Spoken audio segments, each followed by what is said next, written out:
आजच्या स्वयंपाकाची जय्यत तयारी करण्यासाठी या विहाराला मदत लाभलेले आनंद गोपीनाथ खाडे बोधोपासक आनंद गोपीनाथ खाडे यांचा सत्कार सुद्धा या ठिकाणी करण्यात येणार आहे। तरी त्यांनी येतं या ठिकाणी मध्ये यावं। आनंद खाडे यांचा सत्कार आपले ज्येष्ठ उपासक भगवानराव ढगे यांच्यातर्फे करण्यात येईल।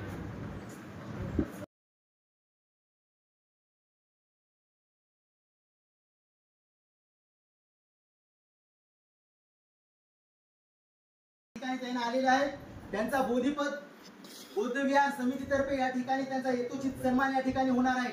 तरी पण लक्ष्मीकांत हटकर यांनी बोधिपद बौद्ध विहारामध्ये येण्याची कृपा करावी। आदरणीय लक्ष्मीकांत हटकर, महाकारुणिक तथागत भगवान गौतम बुद्धांचा आदरणीय लक्ष्मीकांत हटकर यांचा या ठिकाणी यथोचित सन्मान या ठिकाणी आमच्या विहार समितीचे अध्यक्ष आदरणीय ॲडव्होकेट श्रीधर कांबळे यांनी या ठिकाणी त्यांचा यथोचित सन्मान या ठिकाणी करायचा आहे।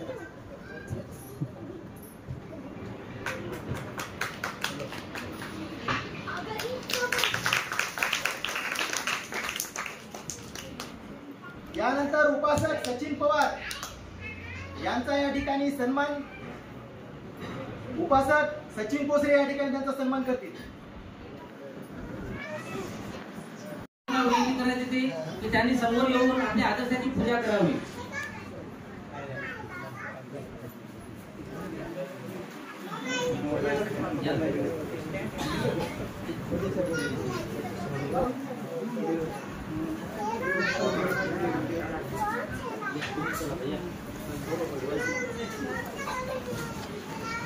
महाकारुणिक तथागत भगवान गौतम बुद्धांचा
महाकारुणिक तथागत भगवान गौतम बुद्धांचा, बोधिसत्व परमपूज्य डॉक्टर बाबासाहेब आंबेडकरांचा,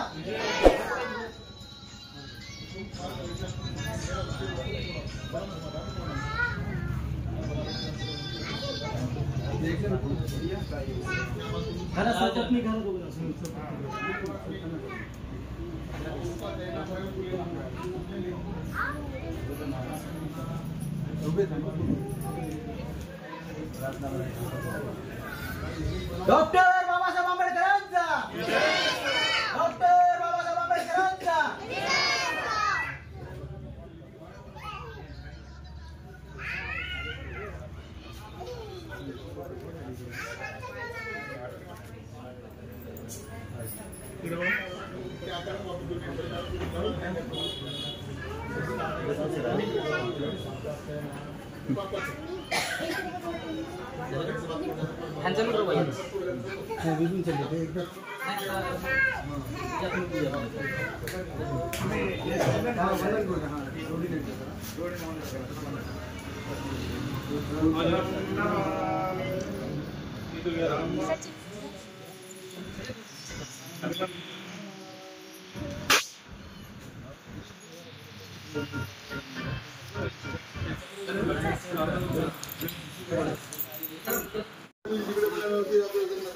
सर्वांनी शांततेने बसायचं आहे.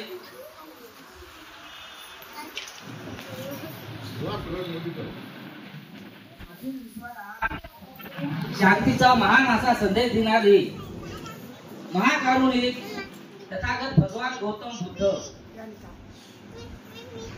अखंड देशावर आपलं राज्य प्रस्थापित करण्याचे स्वप्न पाहणारे आणि सर्व देशावर सुद्धा आपलं आधिपत्य स्थापित करून सुद्धा आपलं जेव्हा मन थांबलं नाही आणि ते भटकत राहिलं आणि असं भटकत राहिल्याच्या नंतर जेव्हा त्याचं डोकं भगवान बुद्धाच्या पायावर लोळलं असे महान सम्राट अशोक राजर्षी छत्रपती शाहू महाराज, शिवाजी महाराज तसेच सर्व समाजाला जे काही अस्पृश्य समाज होता हा समाज वर्षानुवर्ष चिखलामध्ये मलिन झालेला होता. अशा मलिन झालेल्या समाजाला बाहेर काढण्याचं काम ज्याने केलं असे भारतीय राज्यघटनेचे शिल्पकार आणि महिलांना शिक्षणाचे दार सुरू करणारे अण्णा फुले, अण्णाभाऊ साठे तसेच माता सावित्री, माता जिजाऊ, माता रमाई या सर्व आहुतींना मी प्रथम विनम्र अभिवादन करतो, कोटी कोटी प्रणाम करतो. आज या ठिकाणी 3 महिन्यापासून बुद्ध आणि त्यांचा धम्म हा ग्रंथ डॉक्टर बाबासाहेब आंबेडकर लिखित आहे. हा ग्रंथ एका महान अशा त्रिपिटक या ग्रंथापासून बनवलेला आहे. त्रिपिटक जो काही मोठा ग्रंथ आहे या ग्रंथापासून बाबासाहेब आंबेडकरांनी एक सारांश बाहेर काढलेला आहे आणि तो सारांश आपल्यामध्ये ठेवलेला आहे.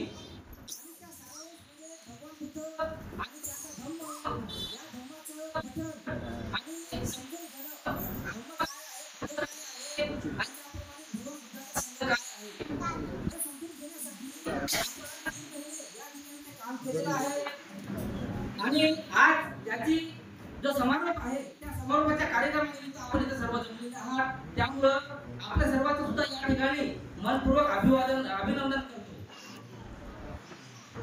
या ठिकाणी आता ईश्वर पंचशीला ग्रहण करून हा जो आजचा कार्यक्रम आहे हा कार्यक्रम या ठिकाणी पार करणार आहे. सर्वांनी शांततेने राहायचं आहे आणि सर्वांना आपले हात जोडायचा आहे. या ठिकाणी मी त्रिशरण पंचशीला ग्रहण करणार आहे. माझ्या पाठोपाठ आपण सुद्धा या ठिकाणी शांततेनं त्रिशरण पंचशीला ग्रहण करायचं आहे.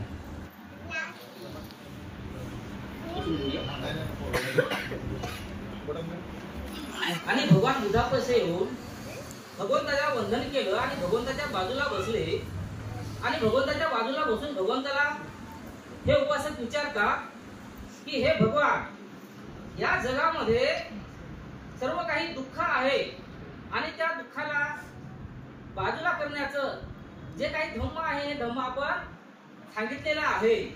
तर मला सुद्धा या जगामध्ये आपल्या जीवनाच्या कल्याणासाठी या जगामध्ये मंगल काय आहे, अमंगल काय आहे, या संदर्भामध्ये मला तुम्ही सांगावं, असं तो उपासक त्या ठिकाणी भगवान बुद्धाला म्हणतात.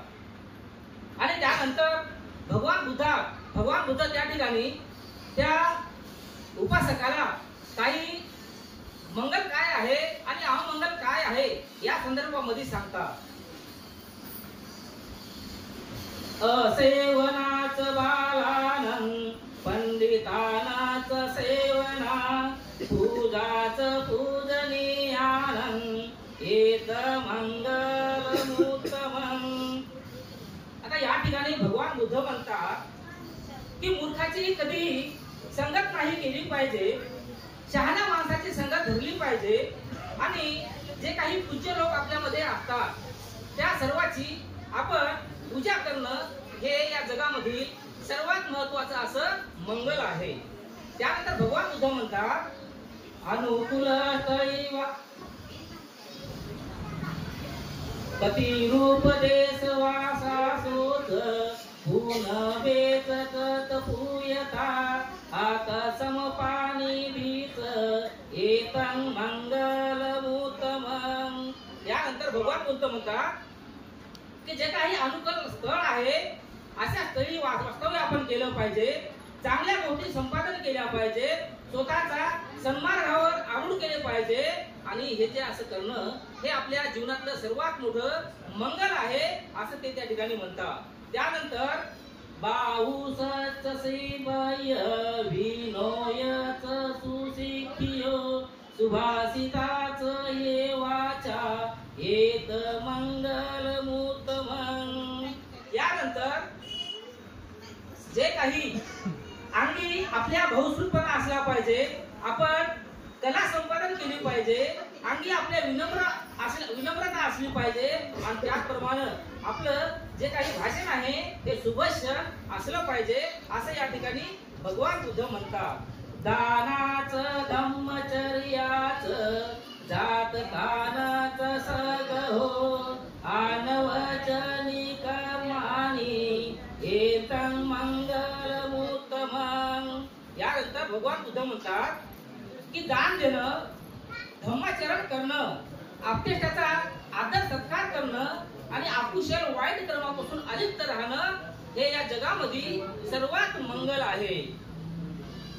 आरिती वीरती पापा मरुक भानाच संघरो अपमादोच धम्मेषु एतमोत मंगलमुत्तमं.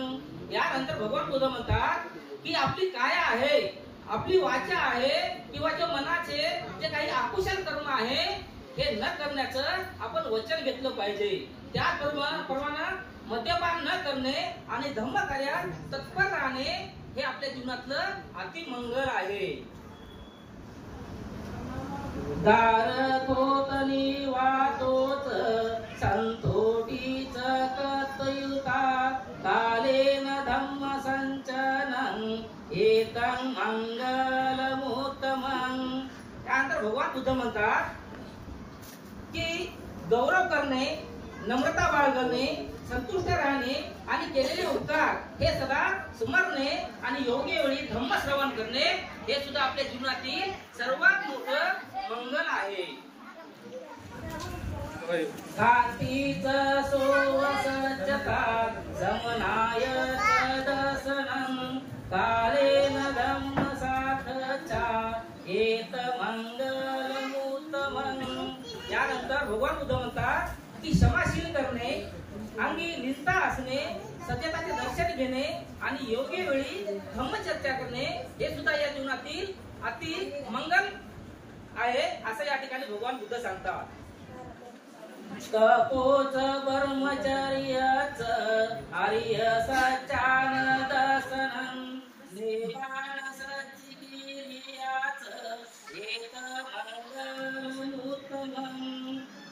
भगवान बुद्ध म्हणतात की जप करणे, ब्रह्मचर्याचे पालन करणे आणि आर्य सत्याचे पालन करणे आणि निर्वाणाचा साक्षात करणे हे सुद्धा उत्तम मंगल आहे.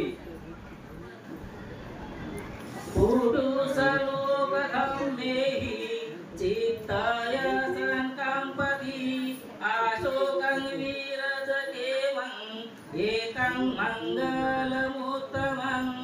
त्यानंतर भगवान बुद्ध म्हणतात की 8 प्रकारचे लोक धर्माचे मनाला विचलित होऊ न देणे, शोकरहित राहणे आणि निर्मळ आणि निर्भय राहणे हे सुद्धा आपल्या जीवनातील अति मंगल होय असं भगवान बुद्ध सांगतात. त्यानंतर एतादिशानि कत्वान सबत परराजिता सबत सोति गच्छति संवेद समंगलमुत्तमं. यानंतर भगवान बुद्ध म्हणतात की याप्रमाणे जे काही आतापर्यंत मी सांगलेलं आहे तर याप्रमाणे वर्तन केलं, सर्वत्र अपराजित राहिलं आणि लोक कल्याणाला प्राप्त झालं तर असं हे सर्व काही आपल्या जीवनातील मंगल आहे. आणि या मंगल तुम्ही जर बाळगलं, तुम्ही जर स्वीकारलं, तुम्ही जर धर्म समजून घेतला तर तुम्ही तुमच्या जीवनाचं कल्याण करून घेता. आणि अशा प्रकारे या ठिकाणी भगवान बुद्धाचा जे काही धर्म आहे हे या ठिकाणी भगवान बुद्धांनी सांगितलेलं आहे. यानंतर आशीर्वाद कथा या ठिकाणी घेण्यात येईल.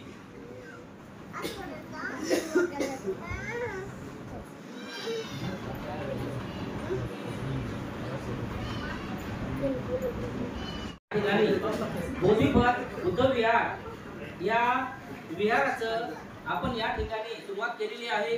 आणि या विहारामध्ये हा सर्वात मोठा कार्यक्रम आहे. थांबा, सर्वांना शांत करा, कार्यक्रम झाला नाही, शांत बसा.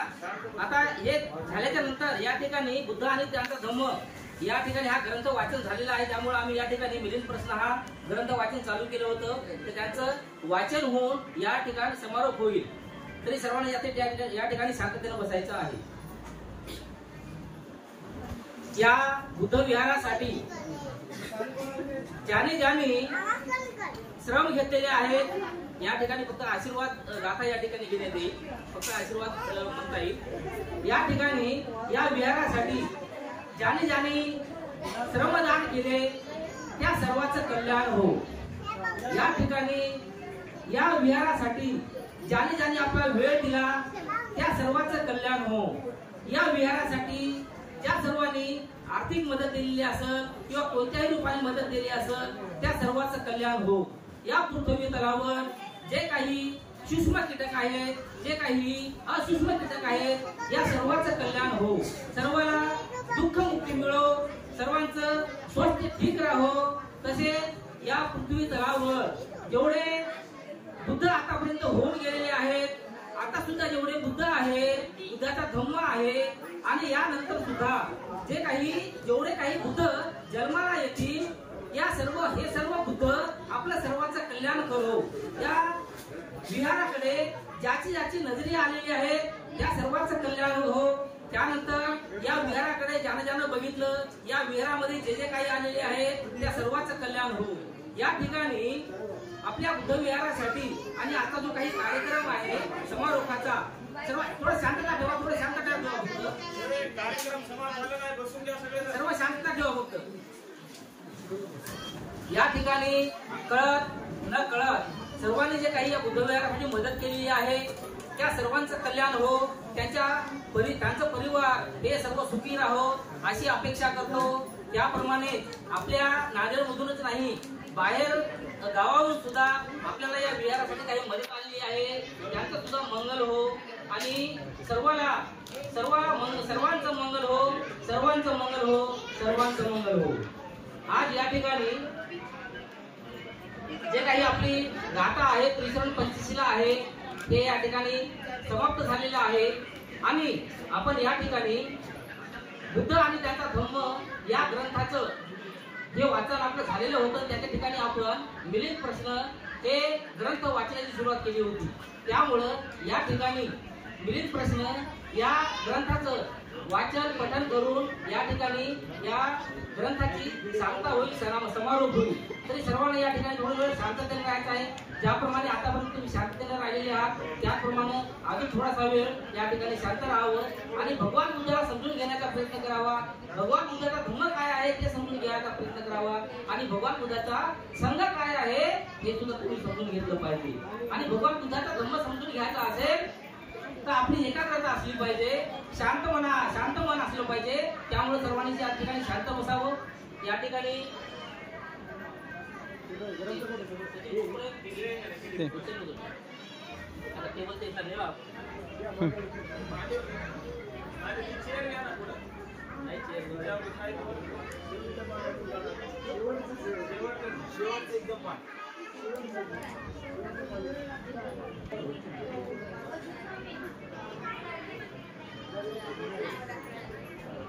या ठिकाणी राजा मिलिंद तसेच नागशीरभंते यांचा जो इतिहास आहे हे इतिहास आपण पाहिलेला आहे, त्याचं वाचन केलेलं आहे आणि समजून घेतलेलं आहे.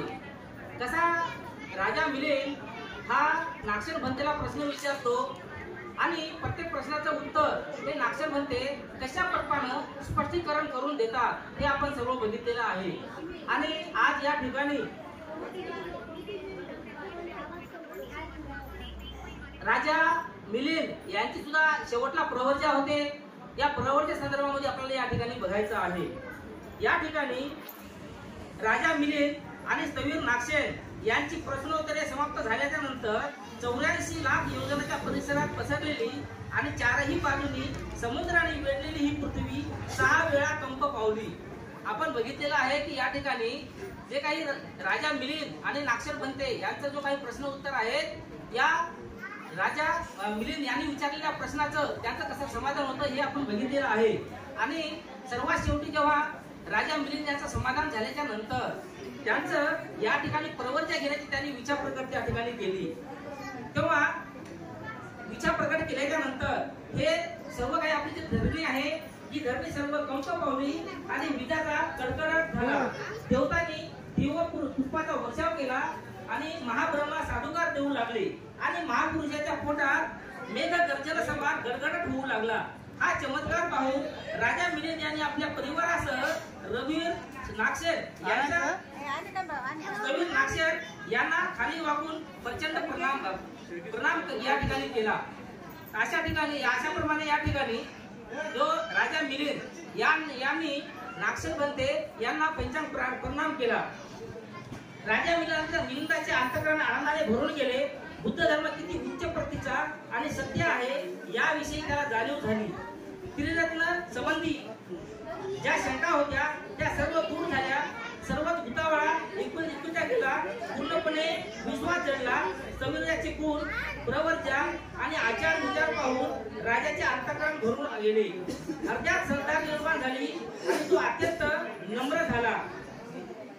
दात काढून घेतलेल्या सापाप्रमाणे राजा म्हणाला साधू साधू साधू. म्हणजे या ठिकाणी नागशीरभंते यांनी जे काही भगवान बुद्धाचा धम्म या ठिकाणी राजा मिलिंदाला समजून सांगितला त्यानंतर राजा मिलिंद या ठिकाणी साधुकार करतात. या बुद्धशासनात धर्मसेनापती सारिपुत्त यांना वगळल्या दुसऱ्या कोणीही आपल्या वाचून याप्रमाणे धर्माविषयी प्रश्नाची उत्तरे देऊ शकेल असे दिसत नाही. भंते नागसेन या जो काही माझ्याकडून अपराध घडला असेल तर त्याबद्दल मला क्षमा करावी. आणि भंते नागसेन आजपासून जन्मभर श्रीकृष्णाला शरण गेलेल्या आपला उपासक म्हणून माझा स्वीकार करावा. आता या ठिकाणी राजा मिलिंद हे म्हणतात की आपला मी आजपासून आजन्म उपासक आहे. तेव्हा राजाने आपल्या अधिकाऱ्यासमवेत स्थवीर नागसेनाचा मोठा सत्कार केला. तेव्हा त्याने मिलिंद नावाचे एक फार मोठे विहार बांधून ते स्थवीर नागसेन यांना दान म्हणून अर्पण केले. त्यात एक कोटी क्षीणास्त्र भिक्षूची राहण्याची व्यवस्था करून दिली व त्यांची तो श्रद्धापूर्वक चारही प्रत्ययाद्वारे सेवा करू लागले. यानंतर स्थवीराच्या प्रज्ञाबळामुळे त्यांची श्रद्धा अधिकच वाढली आणि अशा रीतीने काही दिवस घालून शेवटी मिलिंद राजाने आपला राजाचा सर्व भार आपल्या पुत्रावर सोपवला आणि स्वतः गृहत्याग करून प्रवर्जित झाला. आणि पुढील आयुष्य राजाने निदर्शनाच्या एका माणूस व एखाद्या शिड्या गाठून अरहंत पदाची प्राप्ती केली. आणि अशाप्रमाणे जेव्हा काही नागसेन भंते यांनी जो काही धम्म समजून सांगितलेला आहे आणि त्या धम्माला अनुसरून या ठिकाणी राजा मिलिंद यांनी प्रवर्जा स्वीकारली आणि आपलं सर्व आयुष्य समोरचं हे भिक्खूच्या स्वाधीन केले, भिक्खू संघामध्ये दाखल झाले. आणि म्हणूनच म्हटलेले आहे की जगात प्रज्ञा प्रशस्त आहे आणि धर्म टिकून ठेवणारा उपदेश. प्रज्ञामुळे सर्व संदेह नष्ट होतात, त्यामुळे पंडित शाक्त पद प्राप्त करतात. ज्याची प्रज्ञा पूर्ण झाली आणि तेवढी स्मृती आली ते विशेष पूजा करण्यायोग्य हो, ते सर्वश्रेष्ठ आणि अलौकिक पुरुष हो. याकरिता बळीच जनाची सदैव सेवा करावी. नेहमी आपले हे दृष्टीमुळे ठेवून मंदिर आणि स्तूपाप्रमाणे माणूस ज्ञानवंताची पूजा व सेवा करावी. आणि अशा प्रमाणे या ठिकाणी राजा मिलिंद यांनी प्रवर्जा घेतली आणि त्यांनी बुद्धाच्या चरणी गेले. आणि या ठिकाणी आजचा जो काही शेवटचा भाग होता, हा भाग या ठिकाणी आपण संपवित आहोत. आपलं कल्याण हो, सर्वांचं कल्याण हो, सर्वाला स्वास्थ्य मुक्ती मिळो, सर्व स्वस्थ राहो. या पृथ्वी तलावर जे काही दिसणारे कीटक असतील किंवा न दिसणारे कीटक असतील, जे काही जीव असतील, या सर्वांचं मंगल हो असं या ठिकाणी मी कामना करतो. आणि आजचा हा ग्रंथ वाचन समारोप या ठिकाणी संपन्न झाला असे मी या ठिकाणी जाहीर करतो.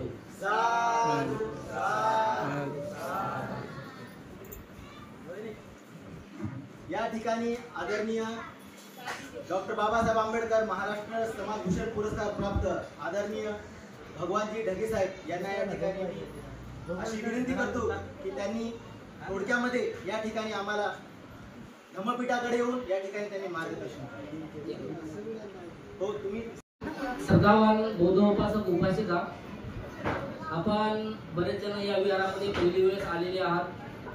आणि हे जे काही विहार आहे आपल्याला माहित आहे, या वतीमध्ये फक्त आपले मोजकेच घर आहेत. आणि या मोजक्या घरामधून बुद्ध विहार उभं राहणं हे खूप मोठी बाब आहे. तरी पण एवढंच का होईना आम्ही या ठिकाणी उभं केलेलं आहे.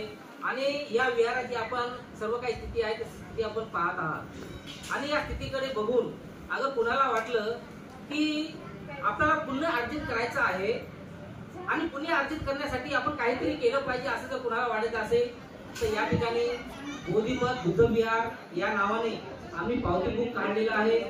तसंच या ठिकाणी दानपेटी सुद्धा आहे. ज्याला अगर पुण्य अर्जित करायचं असेल, भगवंताच्या नावाने या ठिकाणी काही द्यायचं असेल, आपल्या इच्छेनुसार काही या ठिकाणी दान करू शकता. आणि या बुद्ध विहाराच्या बांधकामामध्ये आपला सिंहाचा वाटा हे होईल याची शाश्वती आहे. कारण तर तुम्ही 1 रुपया दिलेलं दान हे 1 रुपया नसून ते फार मौल्यवान दान आहे. आणि तुमच्या दानाचं काहीतरी या ठिकाणी सत्कार्य होईल. सत्कार तुमचं दान हे सत्कार्याला लागेल. यामुळं या ठिकाणी आमच्या फक्त थोड्याशा मोजक्या गोष्टीमधून हे बुद्धविहार राहणं आणि बुद्धविहार उभं टाकणं खूप गोष्ट दुःखी आहे. परंतु याच्याबद्दलचे काही विकास आहे, हे विकास अशक्य आहे. त्यामुळं आपली सर्वांची जे काही आपल्या गरजेनुसार या ठिकाणी आपण दानधर्म करू शकता. आम्ही कमिटीतर्फे आपलं सर्वांचं या ठिकाणी आल्याबद्दल पुन्हा एकदा अभिवादन करतो आणि आपलं सर्वांचं धन्यवाद सुद्धा मानतो. आणि यानंतर ढगे साहेब आपल्याला या ठिकाणी 2 शब्द सांगणार आहेत.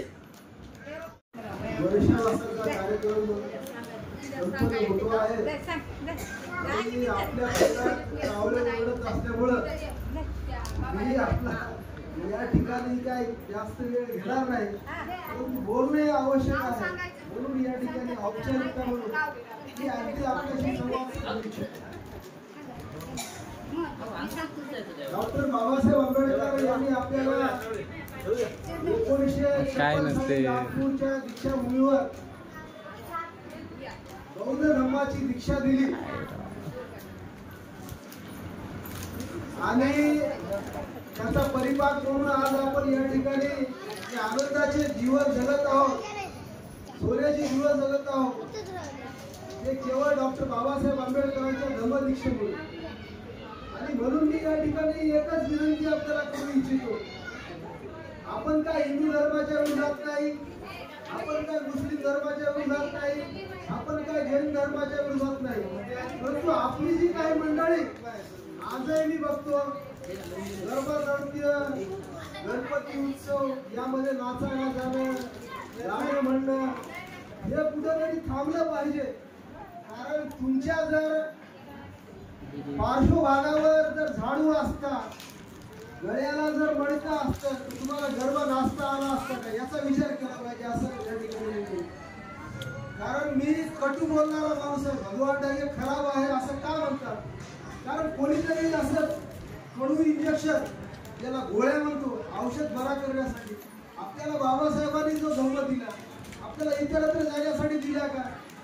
आपण त्यांचं अनुकरण का करावं? कारण बाबासाहेब आंबेडकरांनी आपल्याला 22 प्रतिज्ञा दिलेल्या आहेत. या निमित्तानं पंकज भास्कर हे नेहमी फेसबुकवर लिहितात. मी त्यांचं या ठिकाणी विशेष कौतुक करतो की असे युवक या ठिकाणी निर्माण झाले पाहिजे. केवळ आपण ज्ञान सांगणं, ज्ञान देणं आणि आपण झिरो तत्वज्ञान वागणं ह्याला महत्व देत नाही.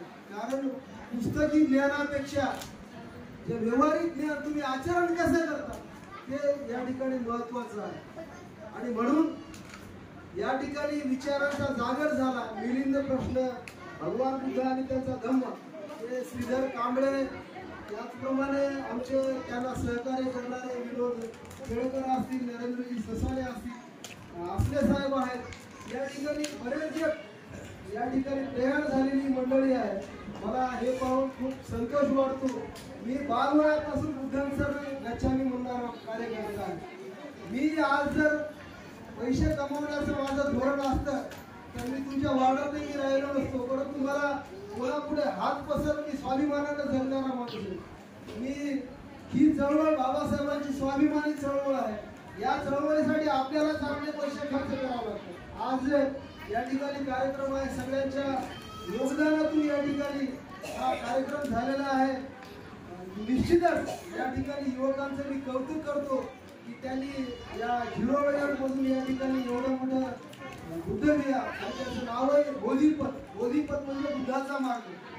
बुद्धाचा मार्ग या निमित्तानं या ठिकाणी सांगण्याचा जो उपक्रम हे ग्रंथ वाचनाच्या माध्यमातून झाला याबद्दल मी धन्यवाद देतो. आणि मी आधी सांगितल्याप्रमाणे आमचे सुभाष लोटोडे आहेत, या ठिकाणी बोलणारे शाहीर भीम शाहीर आमचे भीमाशंकर नरवाडे आहेत आणि महिला मोठ्या संख्येने उपस्थित आहेत.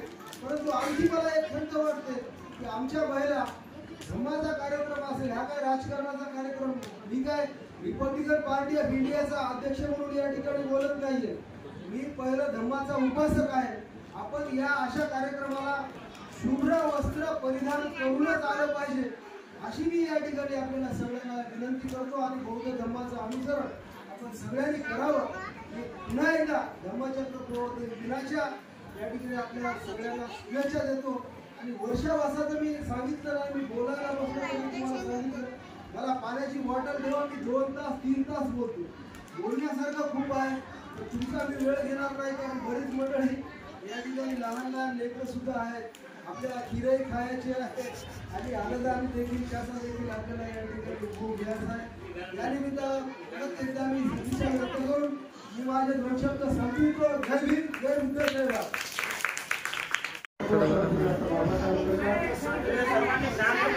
उपस्थित सर्व उपासक उपासिका, सर्व विनायक कमिटी या कार्यक्रमाला उपस्थित असलेले कार्यकर्ते, हा जे विहार आहे गेल्या 1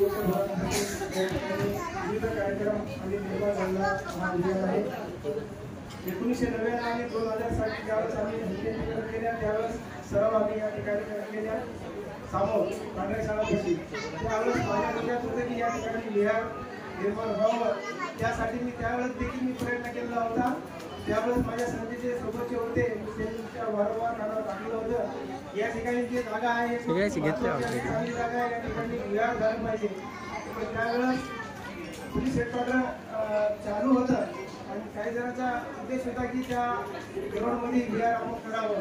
त्यामुळं माझा जे उद्देश होता हे जे विहार या ठिकाणी उभं व्हावं 2000 साली 1999 व 2000 साली यावेळेस मी त्यासाठी प्रयत्न केला होता, पण ते यशस्वी झालं नाही. आज या ठिकाणी कांबळे साहेब व इथले सर्व बौद्ध उपासक उपासिका ससाने साहेब आणि महिला मंडळाच्या वतीने जे आता हे 17 जे विहार उभं झालेलं आहे त्याबद्दल मला खूपच आनंद झाला आहे आणि वेळेवर आम्ही जे काही सहकार्य करता येईल या विहारासाठी आम्ही सहकार्य करू आणि आपल्या प्रभागात एक आदर्श प्रभाग निर्माण करण्यासाठी विहाराचं हे जे काम आहे ज्ञानाचे केंद्र झालं पाहिजे यासाठी आपण सर्वांनी प्रयत्न करावा. सर्व विद्यार्थ्यांना आणि त्यांच्या पालकांना सूचना आहे की आपण जे विहारामध्ये जे काम करत असतो त्यांना ज्ञानाचं आणि शिक्षणाचं आपण महत्त्व करून द्यावं आणि संगत पण ही महत्त्वाची आहे. सांगतात की तुम्ही काहीतरी करत असाल तर तुमच्या संगत कोण वागत आहे हे पाहिलं पाहिजे. ते इमानदार आहेत कसे आहेत काय नाही. आपण कधीही आपले लेकरं आपले कोणाच्या सोबत राहतात. आपण नाही काय कामधंदे करत असताना लेकरं शाळेला चाललेत आणि आपण त्याच्याकडे दुर्लक्ष करतो. ते दुर्लक्ष करू नका. जरासं कमी खा एखाद्या कामाला जाऊ नका पण विद्यार्थ्याकडे लक्ष द्या. जे विद्यार्थी जे आपले लेकरं आहेत तेच आपलं भविष्य आहे. तुम्ही काम करून जर 2 लाख रुपये जरी बँकेत ठेवले आणि त्या लेकरांचा जर उपयोग होत नसेल तर तुमच्या त्या 2 लाखाचा उपयोग नाही. हे जे विहार आहे ज्ञानाचे केंद्र बनलं पाहिजे. येणाऱ्या काळात यासाठी जे काही मेहनत लागेल दान लागेल ते आम्ही करण्यास तयार आहोत. येणाऱ्या काळात आम्हाला तुम्ही ते सांगा. या आजच्या ग्रंथ समारोह प्रसंगी मला बोलण्याबद्दल मी आपल्या सर्वांचे आभार व्यक्त करतो. आजच्या कार्यक्रमाला शुभेच्छा देऊन आजचा या ठिकाणी संपवतो. जय भीम. देगाव चाळ येथील युवा नेतृत्व युवा कार्यकर्ते आदरणीय पंकजी हटकर साहेब हे स्वतः एक कवी आहेत, लेखक आहेत, एक युवा विचारवंत आहेत. एक आपल्या समाजाला धडपडीनं पोटतिडकीनं मार्गदर्शन करतात. त्यांच्या कविता आम्ही फेसबुकवर वाचतो, त्याविषयी चिंतन करतो. एक कट्टर आंबेडकरवादी नेतृत्व आहेत ते. आदरणीय पंकजी हटकर साहेब एक युवा नेतृत्व आहेत. त्यांना मी या ठिकाणी आमच्या बोधिपथ बौद्ध विहारामध्ये या ठिकाणी मी आमच्या धम्मपीठावर येऊन अशी विनंती करतो की त्यांनी या ठिकाणी आम्हाला यथोचित या ठिकाणी त्यांनी आम्हाला थोडक्यामध्ये मार्गदर्शन या ठिकाणी करायचं. आदरणीय पंकजी हटकर साहेब डॉक्टर बाबासाहेब आंबेडकरांचा महाकारुणिक तथागत भगवान गौतम बुद्धांचा पंचरंगी धम्मध्वजाचा आदरणीय पंकजी हटकर साहेब आमचा डबा आहे. सर्वांना तर सर्वप्रथम मी सर्वांना धम्मचक्र परिवर्तना दिनानिमित्त सर्वांना शुभेच्छा देतो. आणि आजचा जो विषय आहे भगवान बुद्ध आणि त्यांचा धम्म या ग्रंथाचा समारंभ या ठिकाणी बोधिपथ विहाराच्या ठिकाणी समारंभ झालेला आहे आणि कार्यक्रम खरंच देखील खूप चांगल्या प्रकारे झालेला आहे.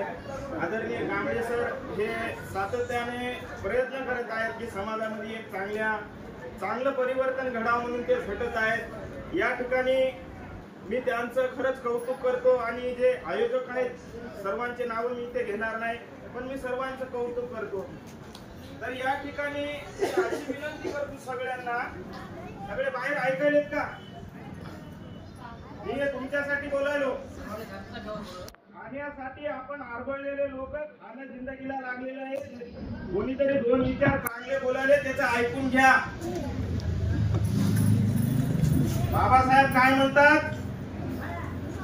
समाजामध्ये 2 प्रकारचे लोक आहेत. एक असे आहेत जे झोपीचं सोंग घेऊन पडणारे आहेत आणि एक कायमचे झोपी गेलेले आहेत. बाबासाहेब असं सांगतात एक प्रकारे झोपी गेलेल्याला उठवत आहे पण झोपीचं सोंग घेऊन पडणाऱ्याला उठवता येत नाही. झोपीचं सोंग घेऊन पडू नका. इथे जे कार्यक्रम आहे तुमच्यासाठीच आहे. इथे जे आयोजक आलेले आहेत जे प्रमुख पाहुणे आलेले आहेत ते तुमच्यासाठीच आलेले आहेत. समाजामध्ये काहीतरी त्यांचं 2 शब्द कानावर पडतील आणि काहीतरी परिवर्तन व्हावं युवा पिढीमध्ये आणि भावी पिढीमध्ये म्हणून हे आम्ही धर्मकार्य आणि समाज परिवर्तन करत असतो. म्हणून मी अशा ठिकाणी सर्वांना विनंती करतो की शांत चित्ताने 2 शब्द ऐकून घ्यावे. तर विषय होता ग्रंथ समारंभाचा. तर खरंच सांगा धम्मश्रवण करण्यासाठी विहारामध्ये किती जण या 3 महिन्याच्या कालावधीमध्ये सातत्याने या विहारामध्ये आले? कोण होतं बरे? हात वरी करा.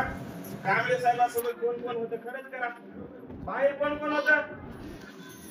किती होते लोक? खरं तर इमानदारीने हातवरी करा की ग्रंथ वाचनाच्या वेळेस कोण कोण होतं?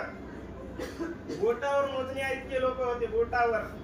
सुनील सर, तर मी या ठिकाणी अशी नाही सर विनंती करत, बघा या ठिकाणी असं सांगतो तुम्हाला की आपण काय करता, ग्रंथ समारोह ज्या दिवशी असते त्या दिवशी आपली गर्दी जमत असते. त्या दिवशी येऊन काय फायदा हो? कांबळे सरांचा गळा कोरडा असेल, ते ग्रंथ वाचू तुम्हाला धम्मज्ञान सांगू आणि शेवटच्या दिवशी तुम्हाला असं तरी काय करणार आहे की ते तुम्ही येऊन इथं जमलात. माझं बोलणं कडू लागत असेल पण मी खरं तेच बोलतो की खरंच या ठिकाणी आपण लास्टच्या दिवशी म्हणजे आपल्या सोप्या भाषेत सांगायचं म्हणजे लास्टच्या दिवशी काय करणार आहे तुम्हाला, बरोबर आहे की नाही? तर मी या ठिकाणी होईल चुका होत असतात आणि बौद्ध धर्मामध्ये एक विशेष स्थान आहे आपल्याला की चुका सुधारणं. भगवान बुद्धाने सगळ्या मानव जातीच्या चुका सुधारून आपल्याला जे कल्याणकारी धर्म दिलेला आहे तर त्या आपल्या चुका सुधारण्यासाठी भगवान बुद्धाने आपल्याला उपदेश दिलेला आहे. तर मी अशी विनंती करतो की यानंतर कुठलेही धर्मकार्य असो, सामाजिक कार्य असो, आपल्या लोकांनी ते आता सांगितल्याप्रमाणे झोपीचं सोंग घेऊन पडू नका. वेळ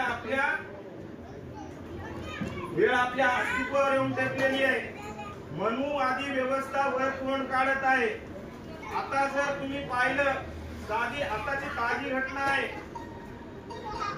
भारताचे सर्वोच्च न्यायाधीश आदरणीय गवई साहेब यांचे हे न्यायाधीश आहेत दिल्ली येथे सुप्रीम कोर्टात.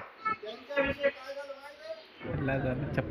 एका मनुवादी विचारसरणीच्या लोकांनी त्याच्या पायातला म्हणजे ते वकीलच होता पण त्याची विचारसरणी मनुवादी होती. तर त्याने काय केलं की तेवढ्या मोठ्या माणसाला, न्यायाधीशांना त्यांना पायातला बूट काढून मारला. का? त्यांना माहित नाही कारण की दलित आहे. बघा ही व्यवस्था आपल्याला माणूस म्हणून स्वीकार करायला तयार नाही. तर मी या ठिकाणी अशी विनंती करतो की बाबासाहेब म्हणतात पेटून उठा, पेटून, पण आपण पेटून उठायला तयार नाही. एखाद्या जागी आपला मुर्दा पडला कुठं आपल्या समाजाच्या पोराबाळाचा तर आपले लोक घरानं बसतात दडून, कोणी येत नाही. भोटार मोजणी इतके लोक तिथं संघर्ष करतात, जिल्हाधिकारी कार्यालयावर मोर्चा काढतात. हे असे मोर्चे बिरचे काढल्याने न्याय भेटत नसते. पेटून उठायचे तर सगळ्यांना रस्त्यावर उतरलं पाहिजे तरच न्याय भेटत असते. आता जे ढगे साहेबांनी आम्हाला सांगितलेलं आहे धम्म आचरणाची सर्वात महत्वाची गोष्ट, आजची जे युवा पिढी, ज्या तरुण तरुणी असतील ते खरंच धर्माच्या याच्यापासून दूर जात आहेत. कसे जात आहेत? गणपती असो, नवरात्र असो या इतर कुठलाही हिंदू धर्माचा कार्यक्रम असो, सगळ्यात पहिले हे आपले लोक तिथं. आणि भीमजयंती असो, बुद्ध पौर्णिमा असो, पांढरे कपडे नेसून दिखावा करायचा समाजात की आम्ही बुद्धाचे अनुयायी आहोत. अरे काय करता, समाजाला कुठे नेता तुम्ही? बाबासाहेबांनी इतका संघर्ष केला, आपल्याला माणसात आणलं, बौद्ध धर्म दिला, पण तसं आपण काही करत नाही. आपल्या खास करून युवा पिढीला आणि तरुण तरुणीला मी सांगतो की या अशा हवामानाला जाऊ नका आणि धम्म मातीत बुडवण्याचं काम करू नका. या ठिकाणी बाबासाहेबांनी चळवळीची धुरा, जे धम्म कार्याची जी धुरा आहे ती तुमच्यावर, माझ्यावर आणि सगळ्यावर सोपवलेली आहे. बाबासाहेबांचं स्वप्न काय होतं की एक दिवस भारत बौद्धमय होईल. असा होते का भारत बौद्धमय? आपल्या तरुण तरुण इकडे घरात गणपती बसवायले, तिकडे त्या देवीला चले, कोणीतरी त्या चर्च मध्ये झक मारायले. असं हे विद्रोही माझ्यासाठी माझ्या तोंडातून शब्द निघतात पण मी सत्य बोलतो. असे लोक आहेत आम्ही. तर मला सांगा, अशाने धर्ममार्ग पुढे जाणार आहे, विचार पुढे जाणार आहे बाबासाहेबांचे.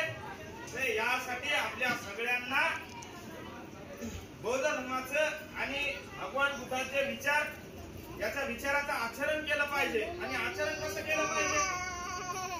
आपण आता या धर्मचक्र परिवर्तन दिनाच्या दिवशी कोण कोण गेलं बाबासाहेबांच्या पुतळ्यापाशी? सगळेच गेले असतील. मला सांगा किती जणांनी पुस्तकं खरेदी केली? मला सांगा, तुमच्या घरी वाचनच नाही तर आचरण कुठून निर्माण होईल? अहो ज्या घरी वाचन असते त्या घरी आचरण निर्माण होत असते. मला सांगा, नुसती बाबासाहेबांची प्रतिमा घेतली, भगवान बुद्धाची प्रतिमा घेतली, भिंतीला लावली तर काय आपला उद्धार होणार आहे? त्यांचे विचारच आपल्यापर्यंत आले नाही तर उद्धार कसा होईल? तर या ठिकाणी मी अशी विनंती करतो की होईल तितक्या आपल्या लेकरा बाळांना आणि जे तरुण तरुणी आहेत जे इकडे तिकडे भटकत आहेत त्यांना मी अशी विनंती करतो की खरंच एक बाबासाहेबांची विचारधारा आणि भगवान बुद्धांचा धर्म घेऊन जाण्याचं हे आपल्याला खूप महत्वाचं आहे आता आपल्या सध्याच्या स्थितीमध्ये.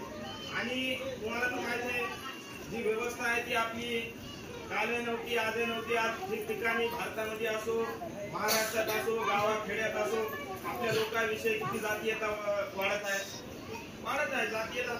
कोणी पाण्याला स्पर्श केला त्याच्यामधून मारत आहेत, कोणी त्याच्या मंदिरात गेलं म्हणून मारत आहेत. महत्वाचं हे की बाबासाहेबांना मला 14 ऑक्टोबर 1956 साली सम्राट अशोक विजयादशमी बौद्ध धर्माची दीक्षा दिली. ही कशासाठी दिली? तुम्ही माणसात यावं म्हणून. पण आपण माणसात यायला तयारच नाही. आपण इकडे तिकडे भटकता. बाबासाहेबांनी सांगितलं बाबा मंदिरात जाऊ नका, पण आपण जाता. फक्त मी हे आवाहन करत आहे बौद्ध उपासकांसाठी. मी इतर धर्माचा द्वेष करत नाही. मला जे बाबासाहेबांना सांगितलेलं आहे, मी बाबासाहेबांची विचारधारा पुढे नेण्याचं काम करतो. मला इतर धर्माहून काही देणं घेणं नाही. मला माझ्या लोकांमध्ये परिवर्तन पाहिजे आणि ते एक दिवस मी करूनच दाखवीन. तर मी या ठिकाणी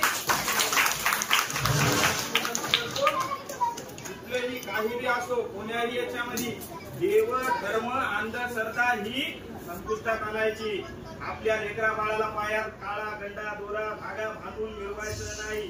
त्याला म्हणायचं नाही बापू हे नारळ घेन जय बापापाशी गोड असं त्यांच्या दिमागात लहानपणापासून घुसवायचं नाही. नाही ते एखादे आई वडील काय करतात, देवाला पुजतात, लेकराच्या नारळ देतात. साहेब हा आपण झालं त्याची वाट लागली लहानपणापासून. एक त्याला म्हणजे आपण एक झाड पेरतो, बरोबर आहे. झाड पेरण्यासाठी आपण काय करतो, एक बीज मातीमध्ये रोवतो, बरोबर आहे. आणि त्या झाड जेव्हा पल्लवी वर येते, झाडाची जे असते त्याला पल्लवी म्हणतात, पल्लवी वर येते झाडाची, तर आपण काय करतो सर्वप्रथम त्या झाडाला कोणतं जनावर शेळी गाय वगैरे खाऊन म्हणून कांदे कुपाटी लावतो, बरोबर आहे. ते झाड वाढते. पण हेच तत्व आणि हेच विचार बाबासाहेबांचे आहेत की लहान लेकराला धर्माच्या मार्गावर कसं आणायचं, त्याला लहानपणापासूनच जे गैरमार्ग आहेत त्याच्यापासून त्या खात्याप्रमाणे आपल्याला वाचवावं लागते. तरच ते झाड वाढते आणि आपल्या सगळ्यांना चांगले फळं देते, सावली देते. अशी आहे. जे लोक असतात, मी आता खूप दिवसापासून ते विरोध करतो ते काय ते संत रघुबाबाचा, त्याच्यामध्ये ते रघुबाबा हे चांगला समाजाचा, त्याच्या समाजाचे कोणीच लोक जाणार. आपले लोक त्याच्या हुटा खालून घुसतात. अरे बाबा काय गरज आहे त्याच्या हुटा खालून जायची तुम्हाला? तिथं बरेचसे लोक असतील तसे त्यांना बोलणं करू लागत असेल, पण याच्यानंतर कोणी तिथं दिसता कामा नाही. ते यानंतर ते संदर्भ होऊ देणार नाही. मी याच वर्षी त्याचा उठाव केलेला आहे. पुढल्या वर्षी मी कायदेशीर कारवाई करून त्याला तिथून फेटाळून टाकणार आहे. तरच आपल्या समाजामध्ये जी रूढीवादी परंपरा त्याला खतपाणी घालू नका तुम्ही. अंधश्रद्धा आहे त्याला खतपाणी घालू नका तुम्ही. आता रूढीवादी परंपरा म्हणजे काही जणांना तर माहिती नाही सर रूढीवादी परंपरा कशाला सांगू काय. रूढीवादी परंपरा बघा, एक थोडक्यात सांगतो. एका घरामध्ये 2 अंध दाम्पत्य असतात. अंध म्हणजे नवरा बायको आंधळे असतात, बरोबर. तर आंधळे असतात आणि ते काय करतात, त्यांचं लग्न होते. ज्या वेळेस त्याची बायको स्वयंपाक करायला जाते, भाकऱ्या थापती, सगळं भाजी बिजी करून ठेवती, तर काय करते, ते दोघं आंधळे असतात, त्यांना काहीच माहित नसते. जेव्हा ते जेवायला बसणार त्याला त्या बाईला वाटते भाकऱ्या केल्या आपण, पण ते काय होत आहे, दोघं अंध असल्या कारणाने घरामध्ये हळूचे कुत्रे येते ते भाकरी खाऊन जाते, बरोबर. कुत्रे येते भाकरी खाऊन जाते. आता हे रोज असंच चालते. आई भाकऱ्या करते, ते माणूस म्हणजे भाकऱ्या कशा गायब पाहिल्यात. आता ते बिचारे आंधळे असतात, त्यांना काही माहितीच नसते. आंधळे असल्या कारणाने एका दिवशी त्या बाईच्या पतीला समजते की आपल्या घरामध्ये एक कुत्रे आले भाकरी खाऊन चले. समजायला मी काय बोलायलो, तर ते कुत्रे ते भाकरी खाऊन जाते म्हणून ते माणूस काय करते, त्या बाईचा नवरा दरवाजावर एक काठी घेऊन बसते आणि काठी जमिनीला आढळते. आता त्या काठीच्या व्यवहारात पुत्र घरात येत नाही, बरोबर बंट्या. पण तशा रीतीने ती त्यांच्या घरामध्ये पुत्र येत नाही, ते भाकरी पुत्र खाणं बंद करते, ते जेवण पोटभर करतात. पण काही कालांतराने त्यांना एक मूल जन्माला येते. आणि ते मूळ मायबापा आम्ही अंध नसते, त्याला डोळे असतात, दृष्टी असते त्याला, पण ते आकलन आंधळा असते. जेव्हा मोठं होते तेव्हा ते आकलन आंधळ होते. कसं बघा रुढीवादी परंपरा की जेव्हा ते त्यांचा मूल मोठा होतो तेव्हा त्यांचं लग्न होते, त्याचं लग्न होते तेव्हा ते काय करते, त्याच्या बायकोला स्वयंपाकाला पाठवते. आता बायको स्वयंपाकाला गेल्याने हे काय करते, हातामध्ये काठी घेऊन दरवाजापाशी आपलीच राहते. त्याची बायको म्हणते, बाबा तू मी जवळ स्वयंपाक करायला तू काठी घेऊन का थांबलास तिथे? तेव्हा ते आमच्या घराची परंपरा आहे. मला सांगा, बाप आंधळा होता पण पोरगं आपल्याला आंधळ झाले की नाही, तर याला म्हणतात ती रूढीवादी परंपरा आहे. काहीतरी कारण असते त्या परंपरेला, तुम्ही इकडे अंध होऊन ती रूढ परंपरा समाजामध्ये आणू नका, हेच एवढंच म्हणणं आहे. आणि खरं तर म्हणजे मी बाबासाहेबांच्या आणि तथागत भगवान गौतम बुद्धांच्या विचारांना आणि संत कबीर, महात्मा फुले, ज्योतिबा आणि यांच्या विचाराला मी खूप महत्त्व देतो. आणि समाजामध्ये खरंच त्यांच्या विचाराची गोडी निर्माण व्हावी म्हणून मी खूप प्रयत्न करतो. पण खरंच आपल्या म्हणजे आता सगळ्या आपल्या आया बहिणीचा त्यांना अशी सांगायची गरज नाही. आपल्या लेकरांना एक चांगलं आचरण द्या, त्यांना धर्मकार्याकडे वळवा. भविष्यामध्ये जे हे धर्माची जे छाया आहे ती आपल्याच कामी पडत. आणि जे बाबासाहेबांचं स्वप्न आहे एक दिवस भारत बोलवण्याचं आहे, खरंच एक प्रकारे अशी हे होईल, स्वप्न साकार होईल आणि खरं होईल. या ठिकाणी मी सर्वांना काही गैरमार्गाने बोललो असेल, मनात असं वाटत नाही मी बोललो असेल, मी सगळ्यांना सत्य परिस्थिती सांगितली आणि काही जणांचे मन दुखले असतील म्हणून मी सगळ्यांना माफी मागतो. जय भीम, जय संविधान.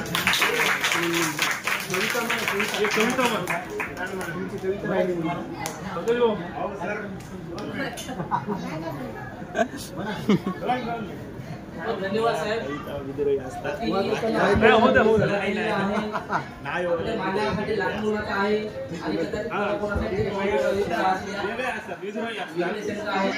आणि गाण्याची कविता आहे, कोणी कविता म्हणते, कोणी गाणं म्हणतो. भगवंतांनी आपल्याला जो धर्म दिलेला आहे तो धर्म कशा प्रकारे आपण टिकवायचा. आणि बाबासाहेबांना 14 ऑक्टोबरमध्ये 1956 साली कशा प्रकारे आपल्याला दाखवून चांगली धर्माच्या वरी टाकलं आणि आपल्याला दीक्षा दिली. म्हणून आपण सर्वांनी नागपूर या ठिकाणी जावं अशी सर्वांना विनंती करतो. कोणी दखल घेऊन जात नाही, तरी पण प्रत्येक बुद्धविहारी यावं. सर्व महिलांना विनंती आणि महिलांचं गीत घेऊन आम्ही आपल्यासमोर सादर करत आहे.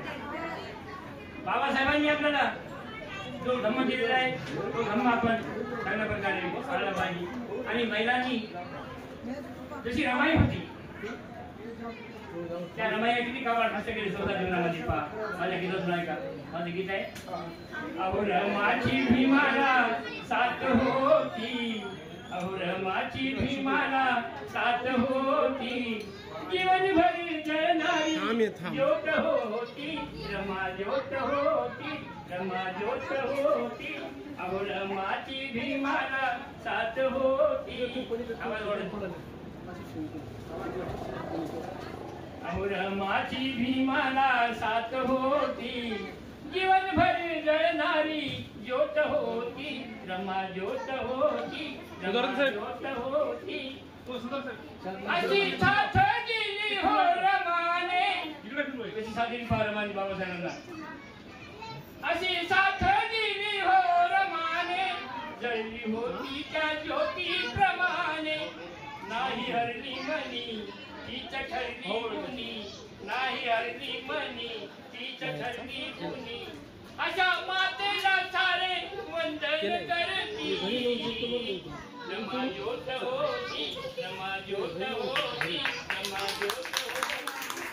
रमाची भीमाला साथ होती, रमाची भीमाला साथ होती, जीवनभर जळणारी ज्योत होती, रमा ज्योत होती. रमाई सेनाने